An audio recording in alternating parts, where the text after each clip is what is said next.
feel like this has been in a couple of things we've covered lately.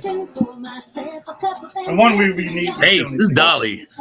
Yeah, exactly. This is Dolly, baby. Dolly's always welcome on Granny's. Absolutely.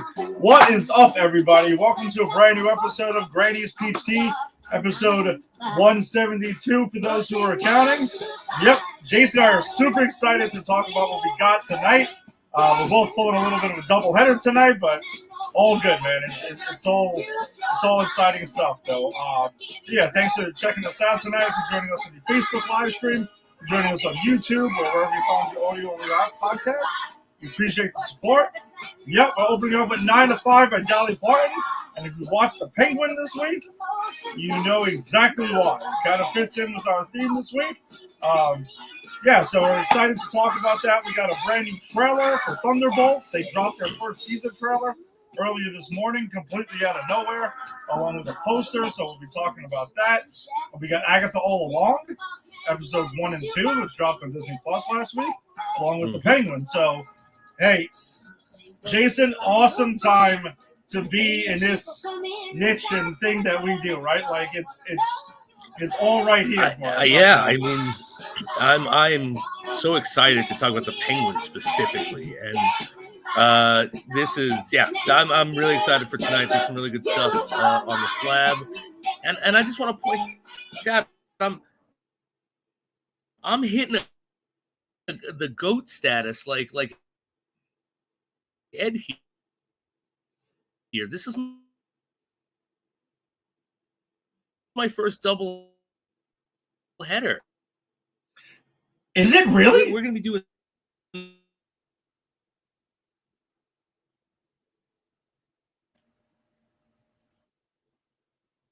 What? Is this really your first doubleheader that you're pulling? I mean, I've done a few at this point, but no, they're never like, you know, it's always a lot of fun. I mean, it's a minute, but am I back? Oh, you seem to be breaking up a bit right now. All right. Oh, well, now you're actually good. Okay, all right. I don't know, something's going on. I think Agatha cast a spell. I was about to talk about how I was going to go get GOAT status and go double header, and Agatha was like, "Shut up! Start the show. Stop it." So I guess that's what it was, guys. And if I have any glitches tonight on Granny's, it's Agatha all along. That's what I'm sticking with. You're gonna blame it all on Agatha. That's right. Fair enough. I mean, it sounds about on brand for us. But yeah, like I mentioned, we got a bunch of stuff to jump into, and we ain't gonna waste any time. We're gonna jump right into it though, because the doubleheader is a bit. So I mentioned, let's start off with the MCU then, and the MCU dropped on us a Thunderbolts teaser trailer early this morning. If I know Jason, I am sure he has not watched it yet, and he's saving his live reaction for us, which I am always excited about. I, on the other hand, have no restraint when it comes down to these things. I have to see them and multiple times as well. So kudos to him. But let's go ahead and bring this thing into us here, and let's check it out. I click leave on porch. Your subordinates will be reported to DoorDash HQ. Alexi, it's me. Open up. Milena?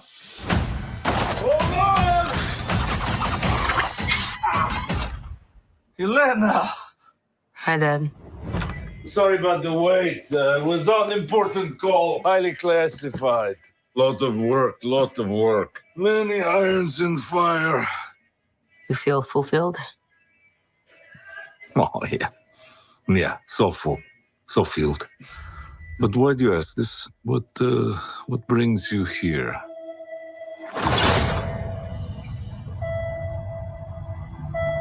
There is something wrong with me. An emptiness. I'm just drifting. And I don't have purpose. I thought throwing myself into work was the answer.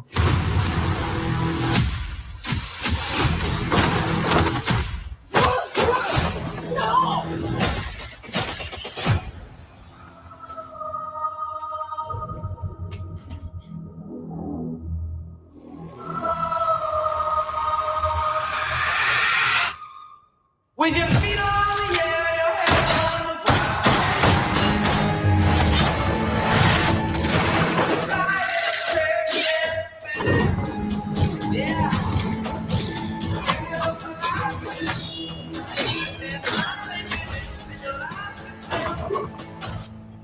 no.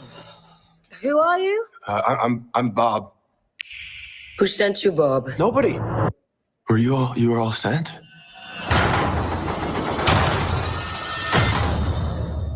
Everyone here has done bad things. Shadow ops. Robbing government labs.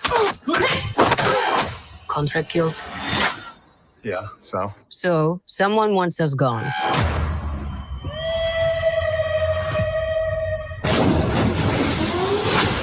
What the hell? We're brought up with this belief that there are good guys and there are bad guys. What's the plan? This could get messy.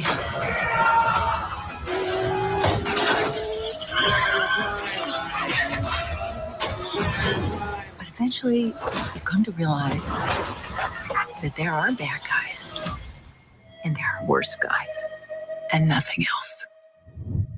Look at you. So adorable.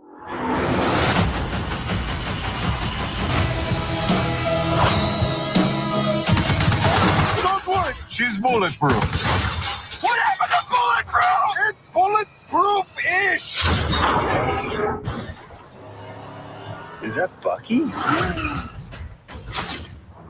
That's not good.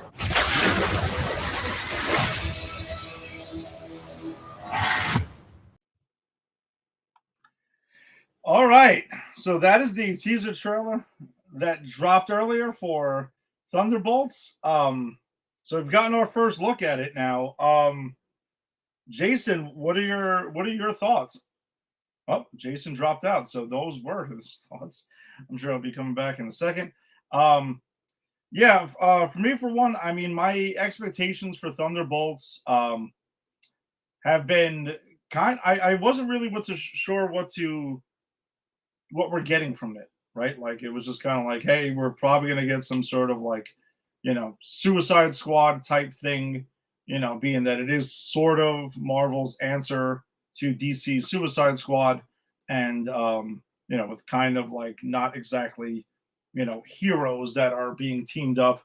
And they had mentioned in here, there's, references to the Avengers. It's like, be careful who you assemble, being that that's the tagline, with instead of just like, the Avengers being assembled. So, and the Suicide Squad on DC's part was made to a degree. I mean, personally, like, I don't love David Ayer's Suicide Squad, and then you have the Suicide Squad, which was by James Gunn, which I think was a superior film, to David Ayer's film.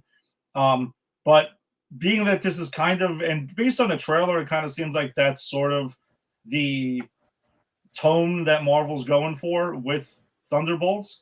And I got to be honest, I mean, this trailer is kind of raised my expectations for it now, because now that because I think it's a pretty damn good trailer.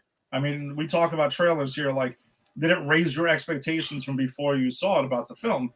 And it definitely has. Like, I love the cast that's involved. The characters are pretty cool. I'm glad we're catching up on a lot of these villains, per se, that we've seen scattered around the MCU and bringing them together on screen together. So, Jason, I know that you're back now. What were your thoughts on the trailer? I mean, I saw part of it. And then my screen froze, but I heard all of it. But I'll tell you something. Just hearing it got me excited. Seeing David Harbour back as the Crimson Dynamo, right? Is that his name, or no, Red Guardian? What's it? Red Guardian. Red Guardian. Thank you. You see my brain did. You see what my brain did there. But seeing him like back because I loved his performance. And I've been excited for this movie, and seeing and hearing what I saw and heard, it did make me more excited. And I heard as I came back on, you were talking about like the Suicide Squad, And yeah, that's kind of what I'm hoping we're in for. And I think it is what we're in for. And it kind of, from what I saw, it looks like that's what they're going to give us. Like, we got to get together and we got to, we got a mission. We're going to do it our way. And I honestly, I think this could be really fun and refreshing for the MCU. Yeah, I agree. It seems to be totally different. I mean, and I've liked the characters for the most part that was in there. Like, I didn't love Ghost in Ant-Man and the Wasp, but it seems like she's actually got a much cooler suit now, and seems like her abilities are going to be a better use. I mean, John Walker, U.S. Agent, we both liked on Falcon and Winter Soldier. Everyone I'm loved excited Yelena. to see him. Yeah, Yelena that we got introduced to in the Black Widow film, and then again when she made her appearance in Hawkeye, she left an impression too. And Red Guardian also was a standout in Black Widow. That's cool. I mean, everyone universally loves Bucky across the many films that we've seen Sebastian Stan in now. So that's pretty damn cool. And also Taskmaster, who was a character that there were people who complained about in Black Widow. I mean, she's back and seems, again, like kind of getting a lot more to do in this than just kind of like a one-note thing. Yeah, I'm excited to see what they do with her because I'll be honest with you, I hated what they did with her in with Taskmaster, how they adapted that character. I don't care if it was a woman or not. It's just that they changed the character so much. I felt in the Black Widow, which we talked about on the show, I'm sure, that I just didn't see the Taskmaster character. But now that they're actually going to develop the character and not just have her be a mindless, because she was a mindless drone, like she had no agency. So now I'm hoping they can do some fun stuff with her and kind of align her with what the Taskmaster should be. Because as I've said before, I don't mind. You can gender swap, you can race swap. But it's got to work, and it still has to resemble the character that that we're basing it on. And so if they can realign her, I think chef's kiss, because I think everyone else everyone is on board with, right? Like, who hated Red Guardian? No, you can't tell me anyone hated Red Guardian. Yeah, no, that was, I mean, he again, David Harbour's usually always a standout. I mean, we'll get around to his turn as a Hellboy, which, I mean, I just don't put on him whatsoever. I mean, that's just, I don't think anyone was going to do anything with that garbage that he was given. But no, he's been awesome in the MCU than a little bit that we've seen him so far. So I'm glad we're going to see him more. We got a couple of comments from our friend Gil. We haven't heard from him a bit. What's up, Gil? Bert, sorry. This is definitely going off Suicide Squad vibes, but the Thunderbolts have a deep history in the comics. So yeah, no, of course. The Thunderbolts have gone through a lot of different rosters throughout the comics. I'm just basically speaking off of the trailer, like the MCU version of the Thunderbolts. Definitely just, again, based on the tone of the trailer, the musical choice and everything like that. And again, the tagline of "Be careful who you assemble." I mean, which I do love that tagline for this. It's a great playing tagline. Off the Avengers. It's pretty cool. So I think the marketing machine's already, going in full high gear here. But I'm here for Red Guardian, U.S. Agent, and Yelena. Yeah, I mean, listen, I'm all for them, and I also love Bucky as well. So that's what I'm saying. I think there's something here for everybody. Who, again, if you're an MCU fan on a level, it should be a heck of a lot of fun, and a little bit different than what we've gotten actually ever, to be honest with you. I mean, you can't even really compare this to a ragtag bunch that the Guardians were. Because, I mean, I guess if you want to say when we met the Guardians, they weren't the best people, but this is a little different. These characters all have a lot of baggage that we've seen play out in the MCU. Yeah, which is a bit they've different. All been someone's villain, right? Like they've all been like Red Guardian is a villain at first in the beginning of that movie. Mm-hmm. Yelena is a villain type in Hawkeye, right? Because she's hunting them. Taskmaster was the it's Kate Bishop, exactly. Taskmaster was the secondary villain, of Black Widow. So Bucky was he's Bucky. He's the fucking Winter Soldier. I mean, exactly. Granted, he's turned like he's done a lot of good since, but his whole character arc is him carrying all that baggage that he had from all the shit that he did when he was, under the influence by Hydra. Absolutely. And he's got to be the leader of this, right? Because he's the one with the most experience getting past like what it means to do evil and then come back from it. Yeah, and it kind of, I believe there was something that came out last week where it was kind of like officially kind of said, because there was speculation at one point that Yelena was actually the one who was leading the team at one point, but that turned out to be BS. That it is Bucky, and that kind of just seems to like it would make sense. Again, being he has more experience than everyone here like rolled together and one, so you would assume that he would make the perfect sense. I'm sure Yelena is probably like the heart of the film as well. Right. And they could very easily pass it off to Yelena. Like, I don't think she can never lead. I just think in this movie, Bucky's the choice to lead. But if Sebastian Stan is one and done with this, with with this franchise, not this franchise, but this, line, and he goes to do other Captain America stuff, he can pass the torch to Yelena. She just needs to have that character moment to be able to carry it. Yeah, and I'm going to tell you the truth, though, now just kind of thinking about it right now, I do think it makes sense for Sebastian Stan, again, providing he's going to stay with the MCU, and I know he has other stuff going on now, but it kind of makes sense for Bucky because he, kind of like he's not really the Captain America, Sam Wilson's sidekick, right? Like that was kind of their series was their series. And he's kind of branched off on his own. And he's kind of like a character where this is a perfect landing spot for him because Sam Wilson, Captain America, has his own Falcon to kind of be like his sidekick guy. So this is perfect, honestly, for Bucky and to land here and kind of do his thing with this team. So we'll see. I mean, if it's successful at the box office and it's, critically accepted and everything like that, I'm sure they'll keep on rolling out more of these. So, absolutely. And a couple more comments here. David Harbour and Florence Pugh are going to bring a lot to this, especially since Black Widow came out during the pandemic. Yeah. I think the cast is spectacular, essentially sure. up and down here. So it's pretty exciting, man. And hey, listen, next year we got Captain America Brave New World in February. We got this in May. And then we got Fantastic Four First Steps. And that's kind of like the fall movie. Yeah, so we actually got MCU movies to cover next year. Yeah, we're back to like a full slate. So we'll see. But we both kind of agreed, right? Like, and especially me, you and Rick talked about this leading up to this year, that just having Deadpool and Wolverine as the one movie and the shows kind of slowed down a bit this year was the MCU reset, and DC looked like they're also doing the same type of thing, where they kind of just have Joker and Penguin. Yeah, I think both of them needed it to maybe fight against, if your issue was superhero fatigue, then cool. We'll take a timeout. We'll scale it back a minute. Plus, I think they just both studios needed to kind of like reset a little bit and like, it's quality over quantity. Again.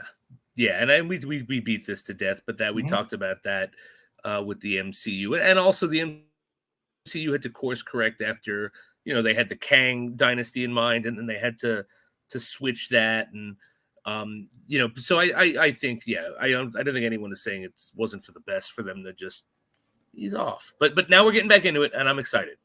Yeah, and hey, listen, even to an extent, maybe for us, for our purposes too, we were kind of like didn't mind a quick reset. We got to like dive into some different shit this year. No, I liked the places we went. I liked going. We went obscure. We went. We went to the Crow. I mean, geez, we didn't ask for that. We went good places. Well, yeah, no, we didn't. You're right. 2 out of 3 was a cool little. Yeah, you want something different? Yeah, I'll show you something different.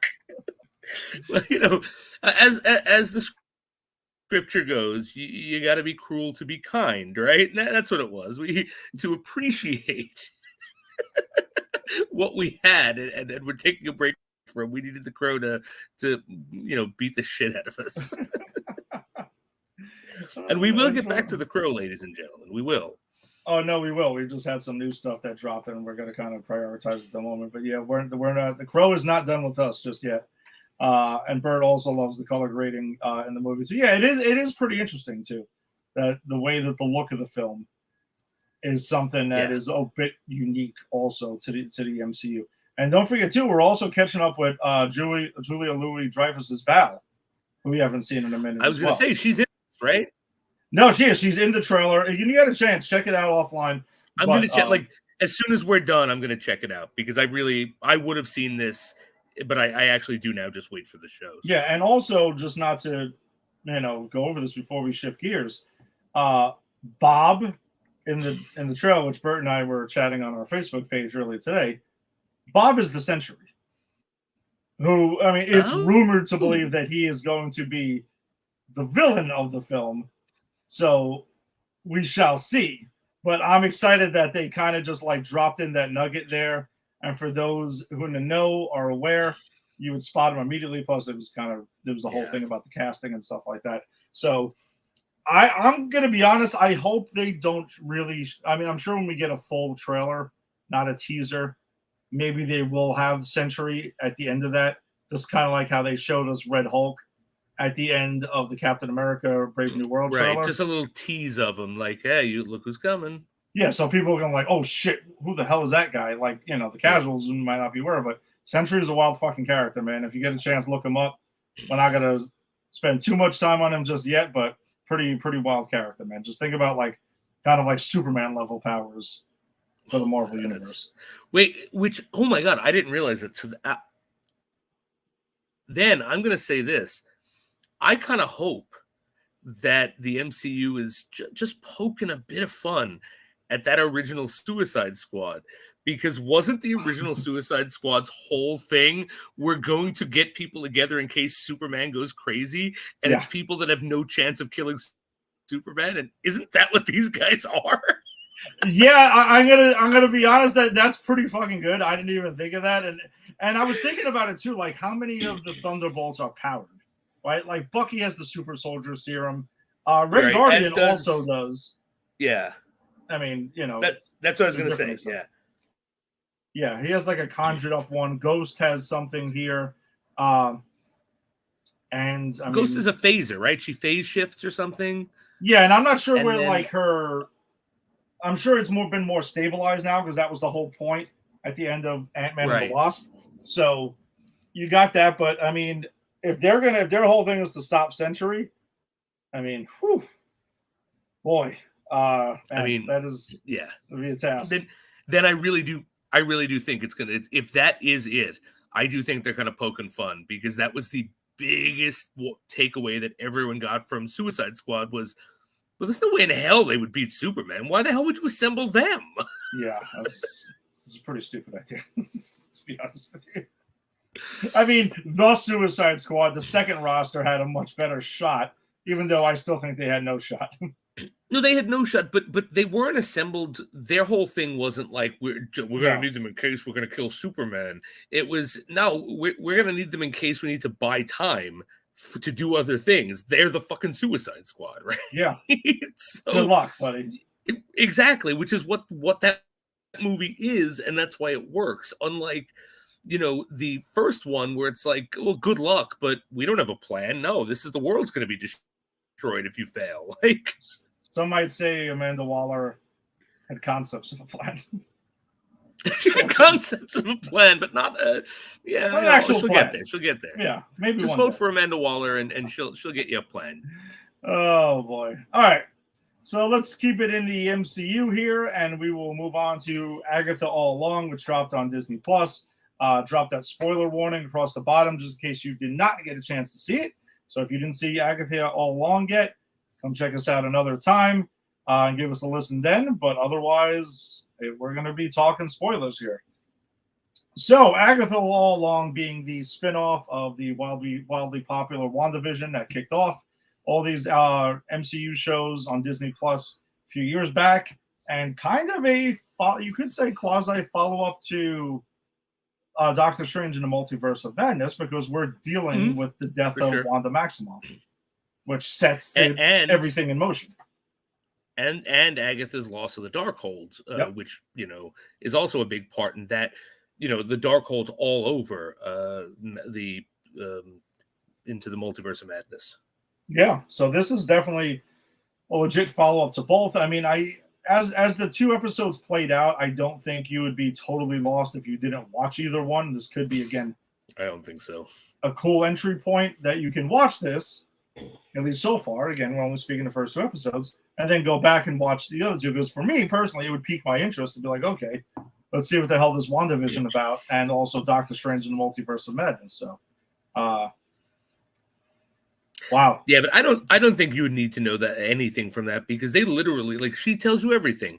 The Wanda, the Scarlet Witch, took all my powers. She took the Darkhold. Like, that's all laid out. So, like, all that you need to know is covered in exposition. Yeah, and actually, I guess that does lead me into exactly what I want to say, because I think we'll go over the plot points to the first 2 episodes, and then we'll dig into where we want to dig into, not just go scene by scene. So episode 1 basically catches us up with Agatha in a TV show, very similar to how we caught up in WandaVision. That's how WandaVision started, right? Which I love that concept. Yeah, it's a police procedural cop show, and I kind of love that concept, being that, there's this Jane Doe dead body that pops up, and they don't show the face or anything like that, because they ain't gonna spend the money on Lizzie Olsen here just to play dead. So, but we all know who it is, and they do kind of lead you along for a little bit to not know who it is until the toe tag at the end of the episode pops up where it reads Wanda Maximoff. But we kind of know, because as the show is playing out, or the investigation, there are things that are leading to things. Those of us who have seen it before, the dirt on the body and the stuff is not from, it's not from Westview. It's from somewhere in the, was it like Europe or something like that, or Asia they had mentioned too. So we know where that happened. Yeah, it's wherever the hell the fight from Multiverse of Madness takes place at the end. Exactly. Like something really heavy dropped on her too, which we saw The Rock, again, that dropped on her in Multiverse of Madness. So you're right, Jason. They do catch you up on it vaguely, enough to give you what you need to know. Right. Yeah. Right. You don't need to know everything that's gone on before just to get the plot of this so far, these 2 episodes. Yeah. And the show that she's on is called Agnes of Westview, which her name is being referred to as Agnes and not Agatha, because, as you recall, at the end of WandaVision, Wanda, when she becomes the Scarlet Witch, basically traps her in this spell, and basically in Westview, in this like TV show land type thing that she trapped her in to start off WandaVision. So I think that was kind of cool. And the way Agatha is playing along with this, the way she plays the cop, and played by Catherine Hahn, I think is hilarious, because she's like really overselling it and overdoing it. I had a great time with that stuff. It's great. Honestly, Catherine Hahn is amazing. She's so fun to watch in this. And I actually, after watching the opening of this, like we're watching the procedural show scenes, I'm like, I'd watch a cop show about like a small town sheriff played by Catherine Hahn having to solve a murder. I would watch the shit out of that show. Yeah, it seemed like it was pretty damn cool, and I think that's what the show pulls off. Like, they sell you that show. If you wanted it, I guess you could also have that for a little bit. Right.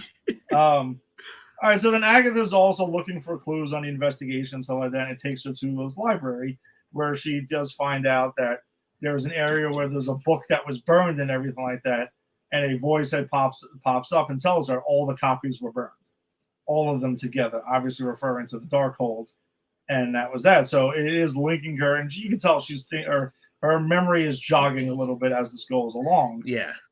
With every time, because Darkhold is spelled out to her in another part and everything. So like you can tell someone's trying to break through and let her know. And yeah. No.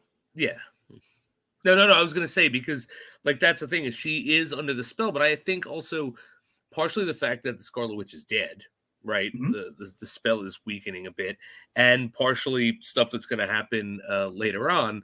But I do love the fact that you see her working through it. It's like this section, and I don't think we're going to go back to it after watching the second episode. I don't think we need to, right? But this section is all about her unraveling what happened to her, and the fact that it's framed as the cop show, I just think is so perfect. And yeah, that's it. Yeah, which is basically most of the first episode, right? That is the majority of it. But then during her investigation, like we find out Agent Vidal shows up. And it is Aubrey Plaza's character, because there was a lot of speculation about who Aubrey Plaza would be playing. So we find out she is playing Rio Vidal, who is at this point is a FBI agent who's showing up to mess with the local police's investigation and stuff like that. Basic, again, procedural cop show crap, which I thought was actually really cool. But and also kind of help her and lead her in the right direction. There's some great scenes between them two, like when they're when she comes over with the pizza, right? Yeah, that's what I was going to get to. Plaza comes over with pizza. Yeah, I love that. And she asks Catherine Hahn or Agatha, like, do you even remember why you hate me? She goes, no. And I just thought that was such a cool moment, because you knew that was going to pay off, right? Like, I kind of knew. I don't know this character in the comic that Aubrey Plaza is playing, but I kind of knew what this woman was up to. Yeah, you can kind of see it like right away too. And Jason, you mentioned you're a Parks and Rec guy, right? I am. Yeah, I love Aubrey Plaza in Parks and Rec. I loved her in a movie called looking time traveler wanted or something like that. No, Safety Not Guaranteed. That was it. Okay. I loved her in Legion, right? I'm one of the few people. I did that for your birthday. I watched the entirety of Legion. I stuck through that wackiness to the end. You did. But she was a bright spot.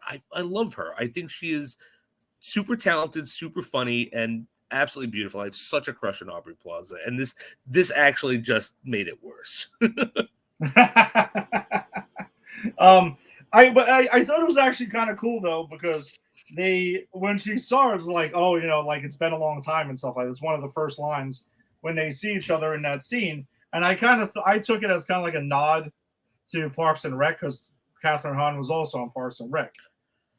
So I thought that was actually who was kind of Catherine cool. Hahn on Parks and Rec? I didn't. Who was she on that? I didn't even clock that. I'll tell you right now. Blah, blah, blah, blah. She was, because I didn't really watch a lot of Parks and Rec, and what I've seen, I've liked. Jennifer Barkley, the character she plays in there. Okay, I gotta go look, because I didn't know who she was because I've seen every episode of that. My wife and I binged it because my wife is Ron Swanson. That's she realized that, and she had to watch his journey. So I didn't know who she was when I watched that show. So now I got to go back. But I didn't. Yeah, you're 100% right. I didn't realize they were on that show together. But that's exactly what's going on. That's like hey, it's been a while. Yeah, well, it's kind of like a wink and a nod to the audience. So, again, for those who watch Parks and Rec. So basically, while this is going on, a teen breaks in and is trying to escape, breaks into the house, and Agatha is chasing him and everything, and then he ends up getting, he ends up getting hit by a car, and then she ends up checking on him, see he's okay, and then is arresting him, and they interrogate him, and then she interrogates him in the next scene that's there, and then we find out that there's questioning going on. He starts spewing off this magical spell type thing, and then all of a sudden she's showing him pictures of the bodies, saying, tell me who this is, and doing the whole cop thing and stuff like that. And he's like, listen, I don't know what you're talking about, because these are pictures of flowers. So what the hell are you rambling about? And it really confuses her, and it makes her kind of think all right, I saw a dead body, I need to do that. And she goes back to the morgue where she finds Rio Vidal there, and they have this whole conversation about remember who you are and stuff like that. And she's like, oh, it's really hot in here. And she starts peeling off layers, and it's every costume that was awesome that she had in WandaVision, which I thought was cool, even to the point where she was in black and white. and stuff. Yes, that's what I wanted to talk about. That Yeah. looked so good because she pulls it off and she's in black and white and she's got the 50s dress. And I was like, holy shit. And it just looked really great. Yeah, I really thought that was cool. And yeah, so then she basically is naked at one point, and she kind of gets her memory back then. And once she wakes up in her house, and she kind of starts strolling around the neighborhood, butt ass naked, asking neighbors and stuff like that, like what's going on and stuff. And she does see one of her neighbors who's mowing the lawn, and he's disturbed by her being naked and tell her, like, you need to kind of go put some damn clothes on. But you've been here for 3 years living in this town, and she's mortified by this. And I actually love that scene, and it really makes me love the people of Westview, and I'm so happy they didn't leave Westview completely for this reason, because he actually says, yeah, you've been acting weird the last couple of days, pretending you're a police officer, but, we just let you get on with it. Like, I love these people so much. This weird woman who they know, right? Because they all know they remember the spell. Someone says, no, that was the name Wanda gave me, right? Yep. They all know that. So they know that she's not who she thinks she is. And they're just like, hey, it's cool. We're going to let her do her thing. She thinks she's a cop. Let's all just play along. The whole town was playing along with her.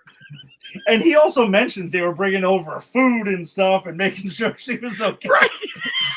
And Jason, I guess these people have seen some shit. Yeah, they've seen some shit at this point. They're like, yeah. Well, that's the thing. This is the first town ever that is bonded in war trauma, right? Because they all went through that. So they're like a family. They're like a family of like 1,000, however big Westview is. They look out for each other, because if you don't, the fucking Scarlet Witch might get you, Yeah, and even one of them tries to say her name, and they're like, listen, no. She says her name, and they're like, listen, we don't say her name around these parts. Like, they're petrified of Wanda. They're just like, listen, man, we're not fucking with her, dude. Like, you may have been bad, but she's much worse than that. Yeah. You may have been bad, but she enslaved this whole town to live out her TV fantasy because her robot boyfriend died. Okay, so don't talk to me about bad, Agatha, Agnes, whatever you want me to call you, right? So we catch up with Mr. Scratch, who's in our house. That is the rabbit from the first one. Who, if I remember back to WandaVision, we all thought that the rabbit got murdered and everything like that, but that wasn't the case. Thankfully and not. The teen that we had mentioned in the cop show broke into her house was locked in a closet. Like, locked up. Yeah. Oh like God. that. Yeah. So she's like, oh, so and she has a it great wasn't moment. an arrest. That was good. It was, I guess, it was just a kidnapping, right? Like, that's kind of what it was, right? Like, oh, okay, fine, fair enough. Then Vidal and Agatha go at it in a battle there at the end of the episode. Because she shows up and they fucking throw down. Agatha has this great line. She opens the door and she goes, "Oh, you're real. If you're real," and then Aubrey Plaza shows up and they throw down. Yeah, they start fighting and having this kind of like witch battle there. And it's to the point where we also find out some interesting information. So apparently witches can't kill each other in this. It's frowned upon. And I guess that's part of why they do allude. That's why a lot of the witches hate Agatha, because apparently she was murdering witches, which I'm sure we're going to find more about. Of course. As the show goes on. And also she mentions that the Salem 7 are coming for you. So you're fucked. Good luck with that. You have no magic. You have no fucking power. And even Agatha kind of like pleads with her a little bit, like, to get out of this. Kind of like, well, wouldn't you just rather watch me go ahead and go through all of this and stuff? Like, kind of buy her time. Yeah, well, no, she has this great moment where she's like, "Hey, you can kill me now, but if you wanted me dead, you could have just killed me. Like, wait till I get my back in the purple," which I really like that, because that's like a historical reference of like getting your power back. It's an ancient Rome thing. So I love, and that's when Aubrey Plaza's like, okay, but they're coming for you. And that's it. But I love that, like she because she's right. If Aubrey Plaza wanted her dead, she been done. Like, she didn't know who she was. She wanted her to know that it was her who killed her. And it then makes sense as, no, I want to feel this kill. I want to earn this kill. Yeah, she's been waiting for this for a while, you can tell. Yes. Right. And that's kind of where episode 1 leaves off, to be honest with you. And then it jumps right into episode 2, where we catch up with the teen wants to, and I'm going to keep referring to him as that because we'll get into exactly why and we'll speculate on this. There's a lot of speculation of who the teen is. But the teen apparently wants to go to the Witch's Road. That's his whole thing. He's done a lot of research on Wanda and stuff like that and knows everything about her and wants his own power. He has no power. So, and it kind of convinces Agatha to go to the road. Like, we both want power. That's our whole thing, right? So we need to go walk the Witch's Road. And that's when she starts asking him, who are you exactly? And there's 2 times in this episode, actually 3 times really, twice, where she asks what your name is, and his name gets bleeped out, kind of. Yeah. And I do think that's more for the audience. I don't think it's for Agatha. I think she can hear him.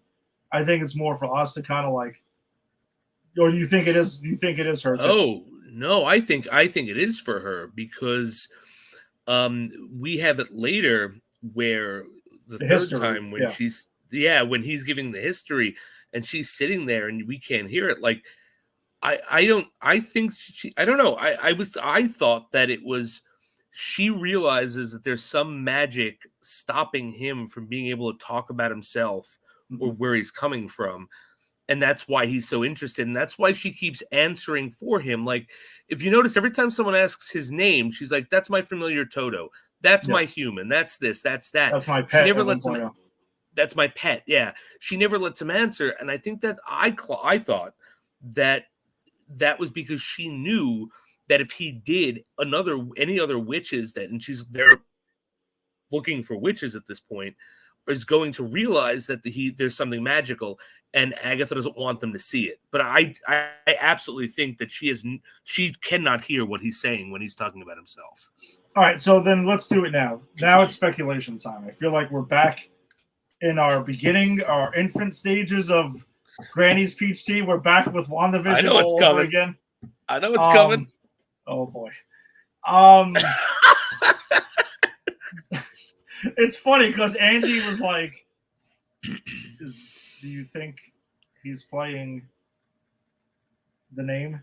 And I'm Mephisto? Like, I was like, and I started laughing. I'm like, Angie, I'm not going down that route again. I'm going to say, I'm not going Mephisto this time. I will not. I am not saying Mephisto won't show up in his show.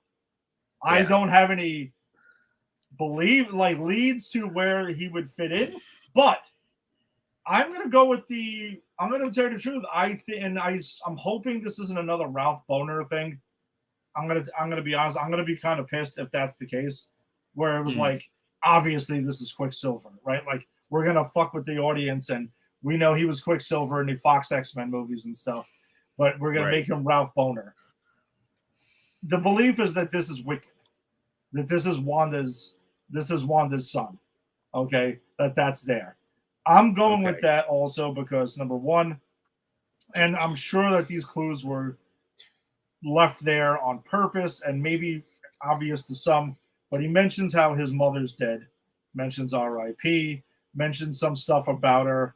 And also, I think that the whole thing about him not being able to say his name or his history is a protection spell that Wanda put on him there to protect him from, could be Agatha, from anyone else, basically, for any kind of repercussions that her actions may have caused. That's what I'm going to go with. What do you think?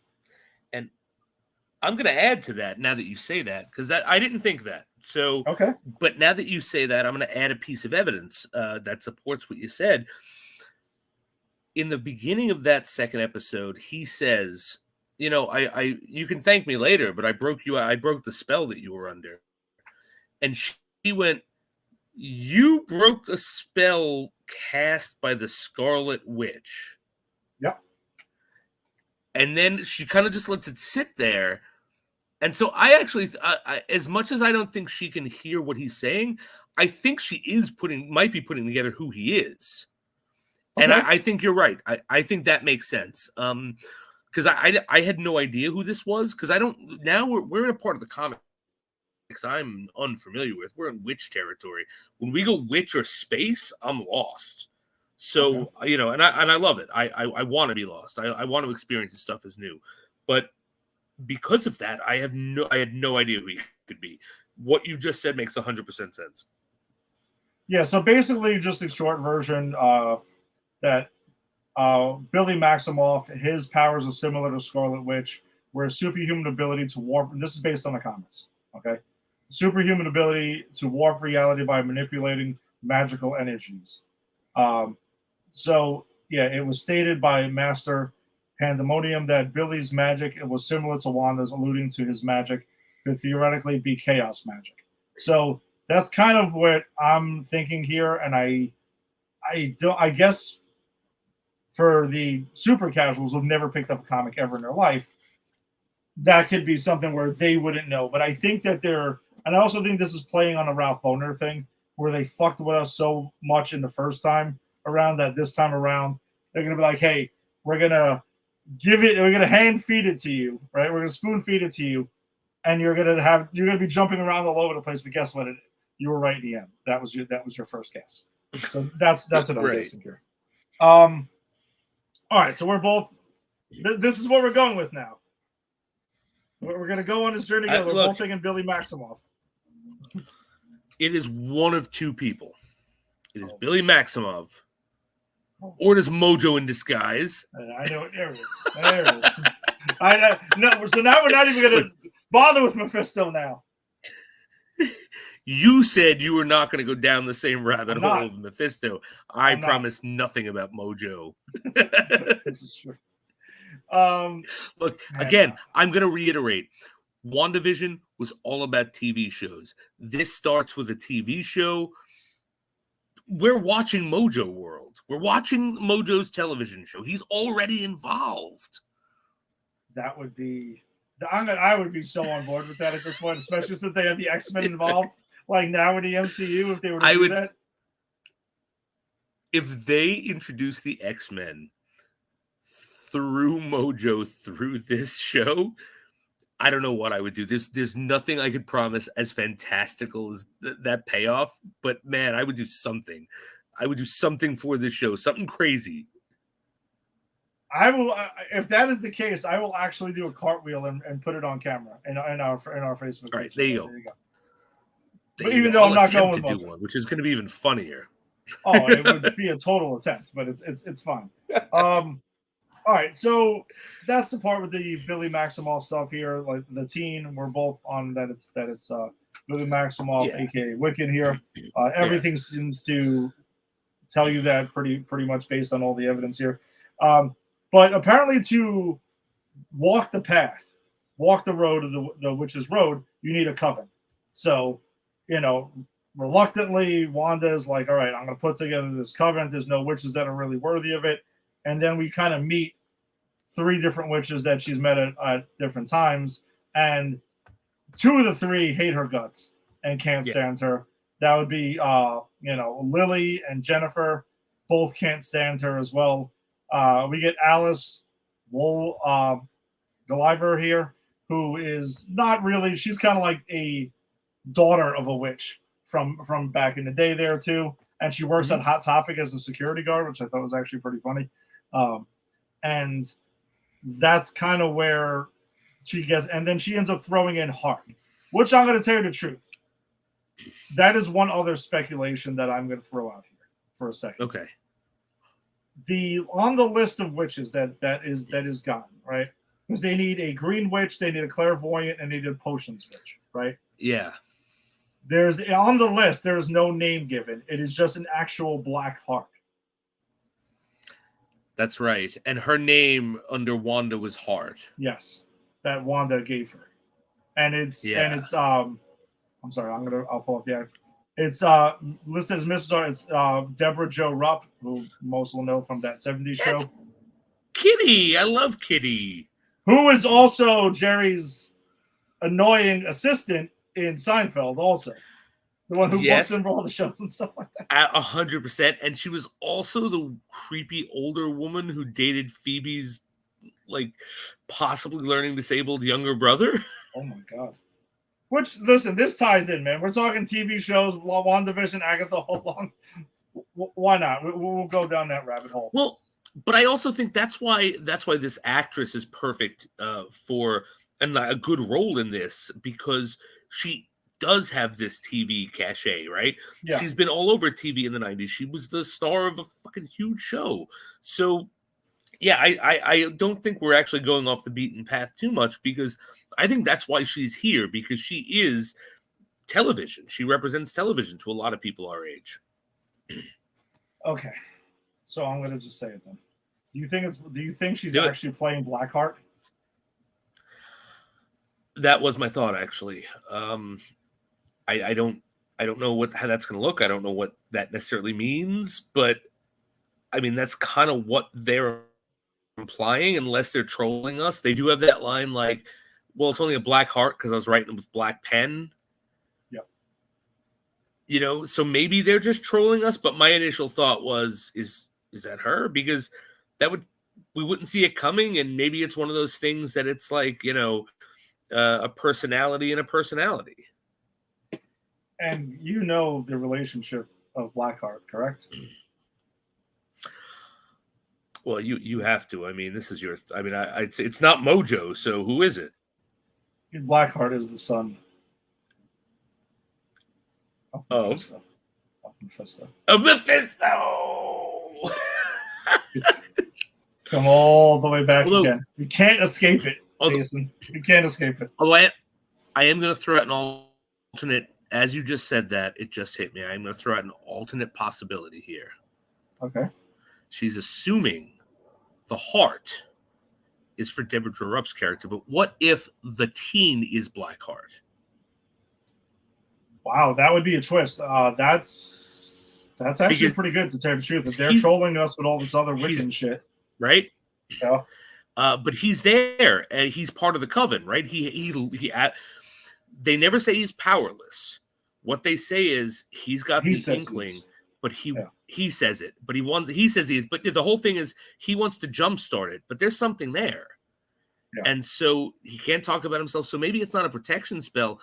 Maybe he's Blackheart, and he can't do it because of Mephisto, his daddy. And so maybe that's how we get Mephisto in this. Makes sense.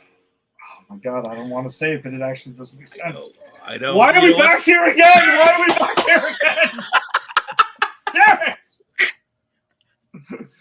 Oh man, it's like I would say let's just keep our eyes open, because I think either one of those things could be true, and I think they know their audience, and they're trolling us somehow. We just don't know how. Yeah, there's definitely some sort of troll job going on here too. But I will say this too regarding the whole Blackheart thing. So let's not forget something. The Blackheart was written on there. Could have been for Blackheart, right? Of some sort.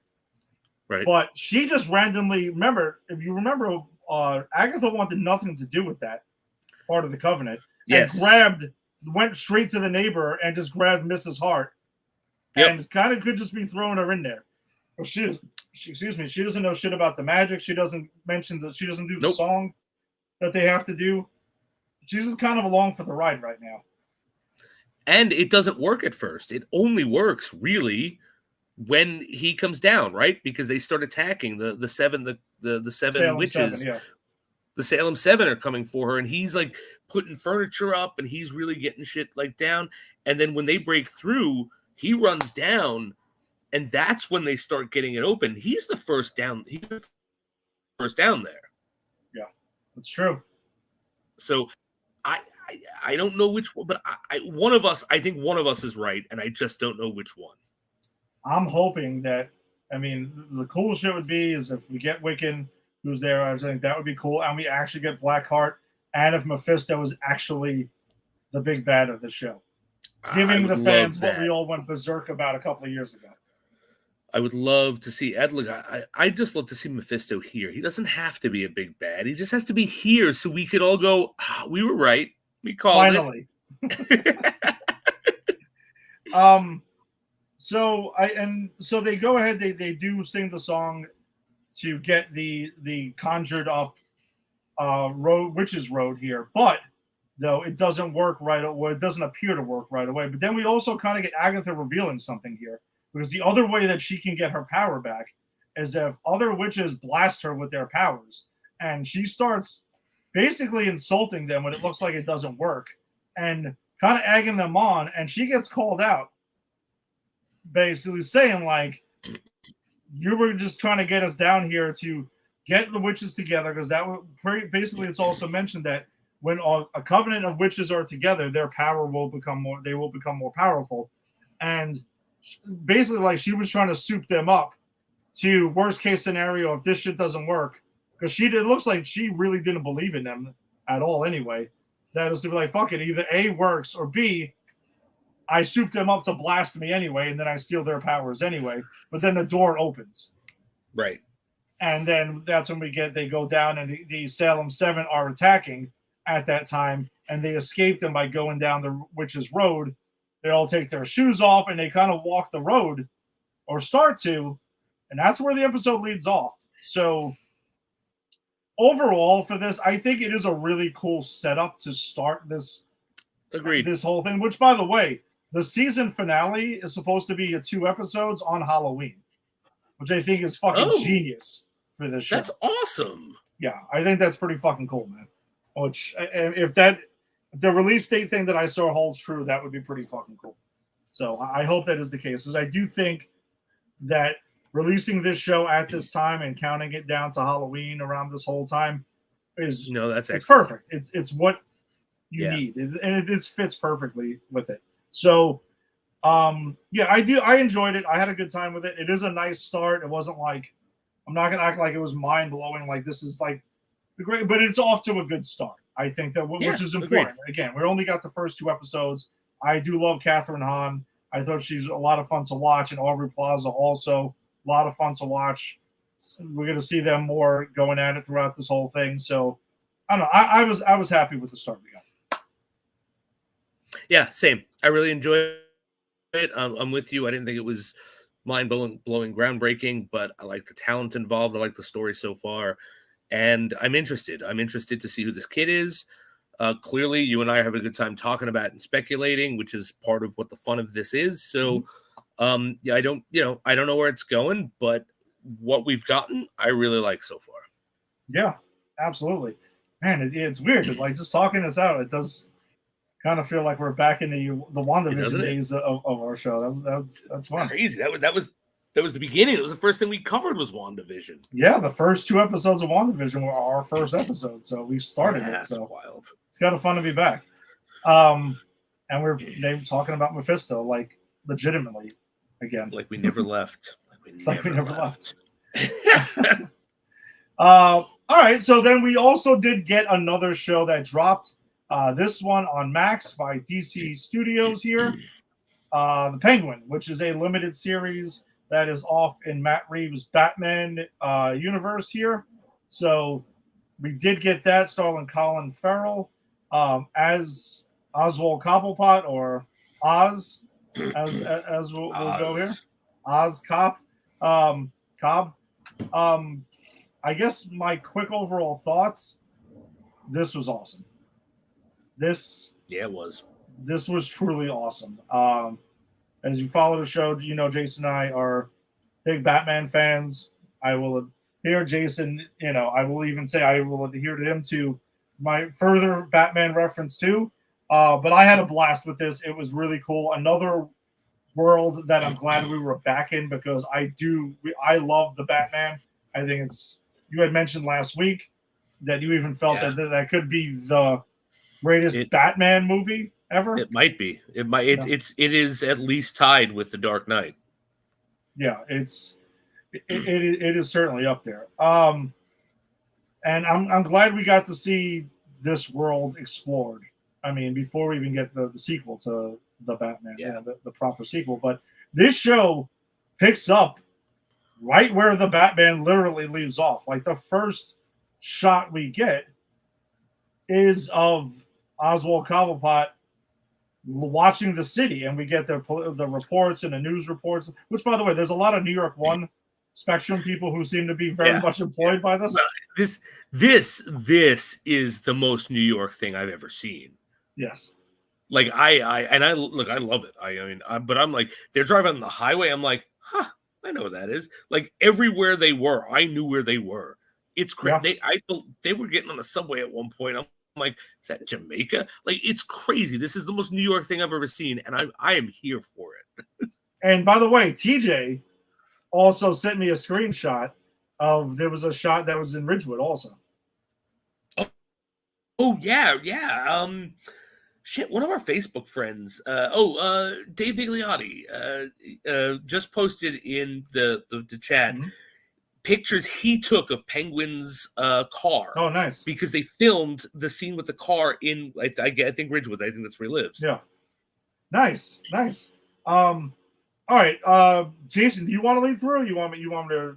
I'm going to ask you to lead through it only because I watched it while I was trying to get my son to sleep last night, which is why I wasn't on the Nightmare on Elm Street last night. But I'm going to say my initial thoughts before you go into that is I always say, the big thing I always come and I say, stop giving me a Batman show without Batman in it. I love this. I don't want Batman in this. I've changed this. This has become, this is so good that it actually makes me go, yeah, okay, I can bend my rule because this character is so interesting. And what's going on in this like subset of Gotham that you never get to see in Batman because it's just frankly not Joker interesting. And you want someone, garish going, it's Batman, but seeing just the underbelly and like, I watched this episode and I went, I don't want Batman here. Like I know he exists and I'm glad I'm in for the movie and I've seen him and Cobblepot, sort of face off a bit in that first one. But man, this just needs to be the Penguin story. Which I think is also why, and I agree with you on a lot of them, right? Because we've covered a lot of shows that are set in Gotham that are Batman adjacent. But this is fine because we have the Batman, we have the film already. And we took one character out of it and a side of it. So we know Batman exists here, and we know Batman will re-exist in this universe. We'll get back to him in a minute. But he's not in every single moment of every single waking moment of every person that exists in Gotham. So we're getting to see a limited series following one of his villains, which I think is a pretty cool thing. Because it's really, my guess is this series is going to be about him becoming the Penguin. Really, right? Like he's referred to as, and the name is not like a compliment. Like he doesn't like the name. It's a slur. Exactly. It's a slur. It's because he's got a club foot and he wears a brace. The man is disabled and he walks with a waddle, and they call him the fucking Penguin. Which I will say, by the way, which you're 100% right on that. But after the first shot we had mentioned, the first shot is a really cool one where he's looking out the window and he sees all the explosions happening and stuff at the end of the Batman, and there's the reports about the flooding. Then we get caught up with, the repercussions of what happened at the end of the Batman, what the Riddler did and everything like that. And there is a couple of references to that, but Gotham is breaking, all hell's broken loose. Like there's constant rioting and stuff. There's crime is up and everything like that. There's a power vacuum now that Carmine Falcone is dead and everything like that. And this is what we're seeing here. Gotham is basically essentially out of control, and Oz is watching this, and you could tell he's thinking kind of like, I'm gonna go get mine now. Like that's what it is. In a smaller level at this point in the episode. So he goes back to the Iceberg Lounge, right? And he's like, fuck this. I'm gonna go get whatever Falcone had that was wrapped up and everything like that. And it turns out there's a wall that he has to break through, and he is trying to break through there with a sledgehammer to get a bunch of dirt that he has on politicians and stuff, pictures and whatnot, and there's also jewelry that's there. But he gets confronted by Alberto Falcone, who shows up, and it is being reported across the news reports that, hey, he's going to be the next kingpin. He's going to be the next guy who takes over for Carmine, and they have a moment here where you can we know that, and actually Alberto knows too. I busted him. You were coming to go and get yours, and we're getting the fuck out of there like a thief in the night. And he flips it around and saying, "No, this is rightfully yours. It was Carmine said this, and yada yada and stuff like that." And he's not really buying it or whatever. But then it leads to this conversation that they have, where it's this whole thing where you can tell Alberto's feeling the pressure that everyone's kind of putting on him to kind of like be his father. And Oz this is the first time we also see him talking his way out of the situation, right? Like, yeah, which he does a bunch of times in this episode. Yeah, that's his thing, right? At that moment, like he gets himself into shit out of being reactive, and then has to talk his way out of it. And actually, later in the episode, Sophia calls him out on that shit, but she has him down to her fucking teeth, which was great. But it leads to this conversation where he ends up telling this story about Rex Calabrese. Oz, right? Oz tells a story when he was younger about Rex Calabrese, who was this honored kind of like neighborhood mobster and stuff like that, who took care of the people and stuff like that. And then when he died, they threw him a parade, and he was kind of like beloved there. And Alberto laughs at him. Yeah. Like, you want me to be this schmuck, this small-time dirtbag? Like, that's what you want to be. And that's fucking pathetic. And Oz fucking just takes the gun out, like no hesitation really, and fucking shoots him and murders him like that. And then he has this great moment afterward because he murders him. He's like, and this is, by the way, Colin Farrell needs an award for this, right? This role. He is phenomenal. But then he has that moment and it washes over his face what he just did. And he goes, oh shit. Like Penguin. Oh, and the acting on that is amazing. Like, I cannot say enough how fantastic Colin Farrell is. Because I know, and Colin Farrell's a hot fucking Hollywood guy. And here he is looking like this, and I buy every second of it. Yeah. He is virtually unrecognizable in that whole get up and the prosthetics he's wearing and stuff. And I know he had mentioned that they were really pushing down on them being like, this is going to be a limited series because he was like so over doing the makeup, but fuck that. We both know that that's fair. He'll be in the Batman too. I don't see there's any way where no. I'm sure he'll be in the Batman too, but I think that limited series was like, when you're not getting a second season, don't fucking firebomb Warner Brothers. It's not happening. Yeah, and we'll see. I mean, who knows? Listen, we'll see about that. But you're right. I echo everything you're saying. He's phenomenal in the scene, and then it cuts to after the title thing, where we get he's got the body in a bag, and he's like, "Oh shit, I gotta fucking clean this thing up and cover my tracks." And he is leaving the place, and he finds these kids about to steal. They're trying to steal his car because he has this big purple Maserati there that is very flashy and stuff like that. And there's a point that it's being there, but he goes ahead and he starts firing a gun at them, chases them away. But one of them, Vic, we find out is his name, who kind of has like a bit of a stutter there. He decides to kind of like somewhat initially befriend them, but he's kind of going to use them. He's like, well, if you wanted my car the whole time, then, here, drive it. Let's go. You're going to fucking drive me around now. And I'm going to kind of use you for this. And he doesn't fully, he takes them under his wing later on in this, but this is where you can see the beginning things. They're driving, they have this conversation about the air freshener and stuff, and he starts talking to him about like him and his brothers with the slushies and stuff, mixing the flavors and all of that. Great moment. That's such a great moment. Like, it's better when you mix them together. They still have those slushies. They still mix them together. Oh, I grew up on Canarsie. Oh, you live over there? Like, that's New York shit. I loved it. And what I got from this was how erratic this character is. Like, this Oswald Cobblepot he can be menacing at any moment he wants. Well, like we saw when he flipped the switch and just fucking shot Alberto. and then he could be pissed off when they're about to steal his car, and then he sees the kid where he sees something in him, right? And then he's like, all right. And maybe it was the stutter, maybe he kind of identified that with his foot situation and stuff, right? And decided to kind of like give him a chance. And also, in that moment, like at the beginning, I think it's completely like, oh, I just need someone to help me get rid of this body. Yeah. Right? And we have that whole thing where he, has this kid helping him out and stuff. And then you have that moment where they get the body in the trunk, and the kid goes to put the thing down. He's like, no, don't do that. But look, and he's so obvious. But he also clearly doesn't want to do it, which I really like. Like, because this is kind of like a penguin who's not a complete piece of shit, Yeah. But, as you said, erratic. Oh. And he's like, just look at that sunrise. And the kid's like, no, please, I can be an asset to you. And then he has that moment of like, I should kill you, but all right, I'm gonna give you a chance.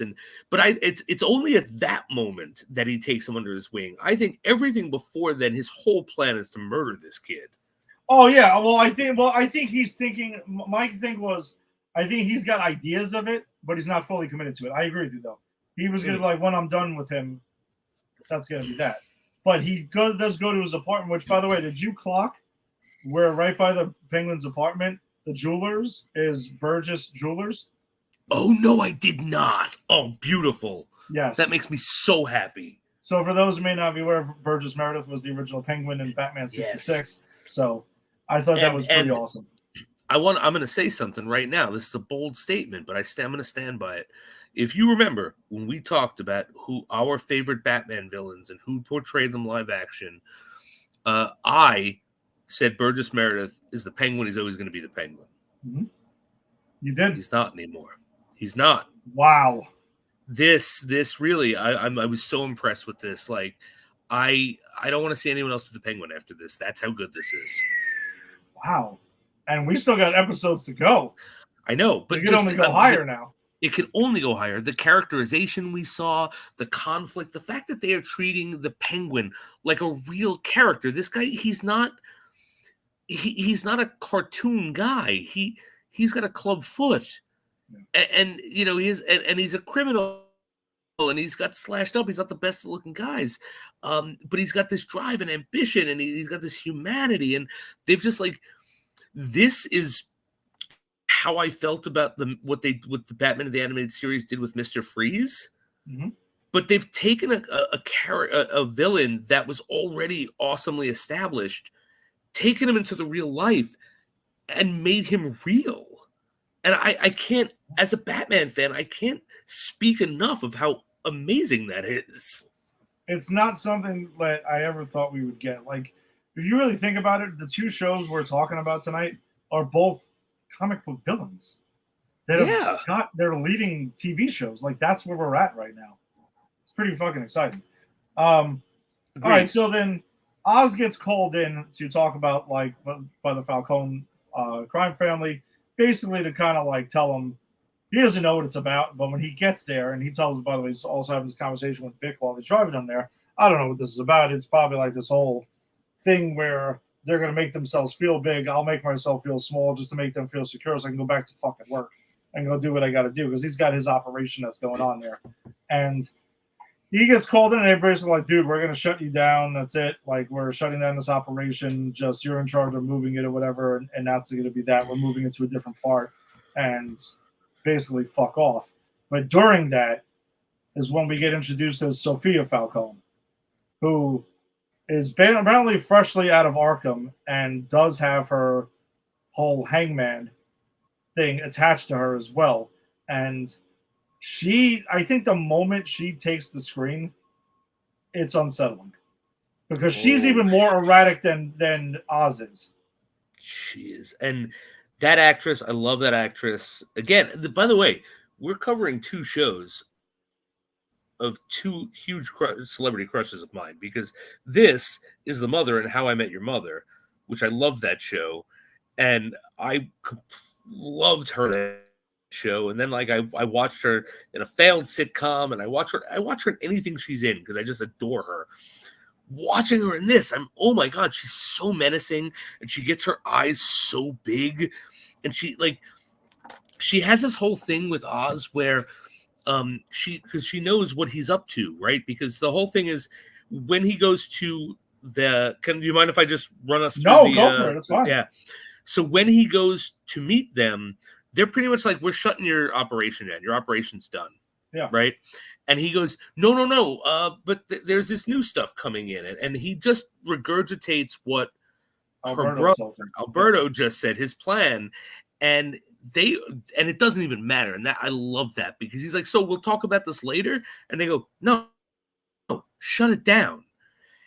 But she hears it, clocks it, invites him out to dinner, and pretty much is like, so you how did you know Alberto's plan? Because he only told me, and now he's disappeared. And last I checked, he was supposed to go to the Iceberg Lounge. Didn't you run the Iceberg Lounge? Like, she knows. She and this sees is through all his bullshit immediately. All of it. And she's so, the actress is so good. I've always seen her play cute and funny and friendly. I've never seen her play menacing. She's super good at it.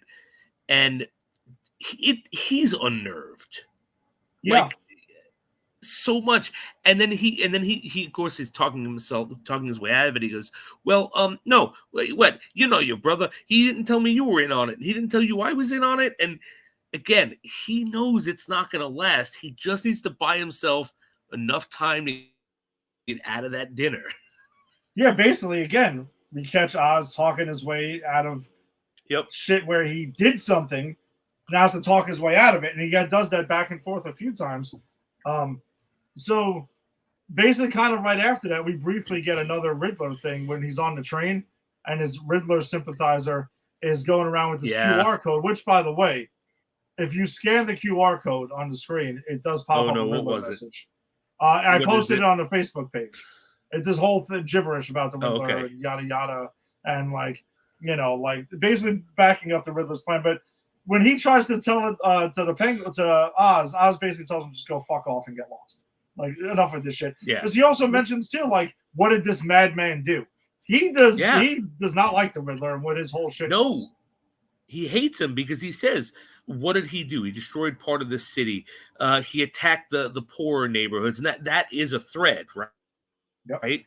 Like that because Oz comes from a poorer neighborhood. This kid comes from a poorer neighborhood. At the end of the episode, Oz puts together, oh, you weren't jacking my car because you just wanted to joyride.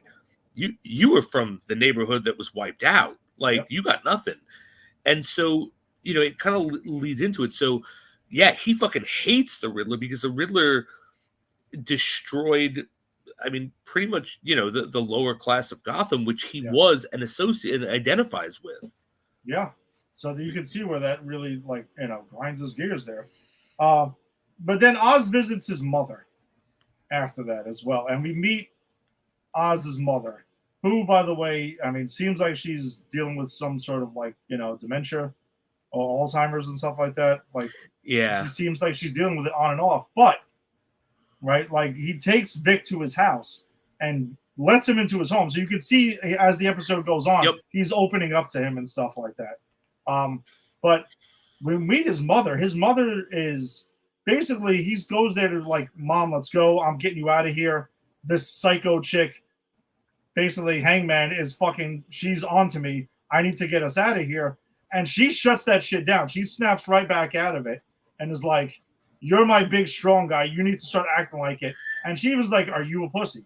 She basically tells him that 3 or 4 times. Yeah. And tells him to snap out of it. And she's like, you're my big, strong guy, and you're going to go ahead and get with it. She motivates him to really point him in another direction to go get what you want.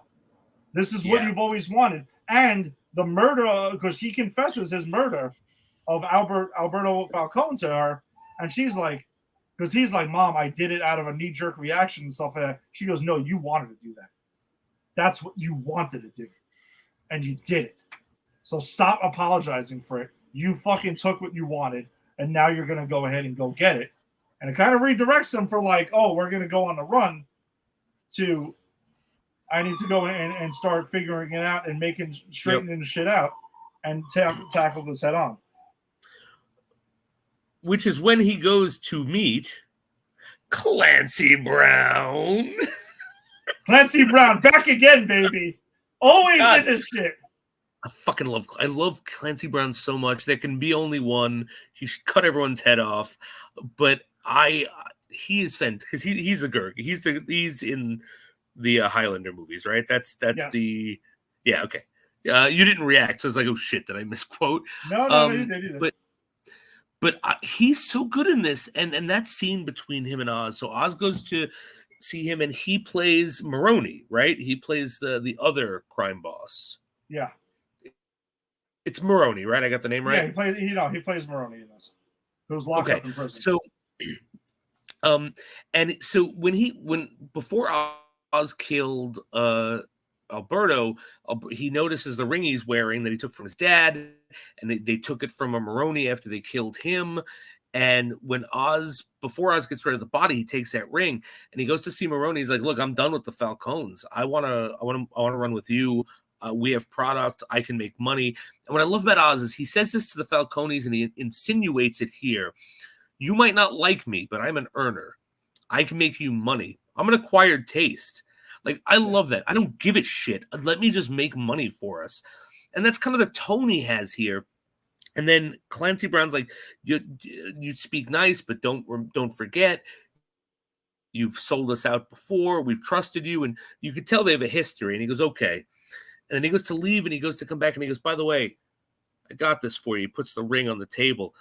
And Maroney goes, how did you get that? He goes, and he tells him, yeah, after they killed your whatever, they've been wearing it as a treasure. He goes, no, how did you get that? He goes, maybe there's more to me than you think.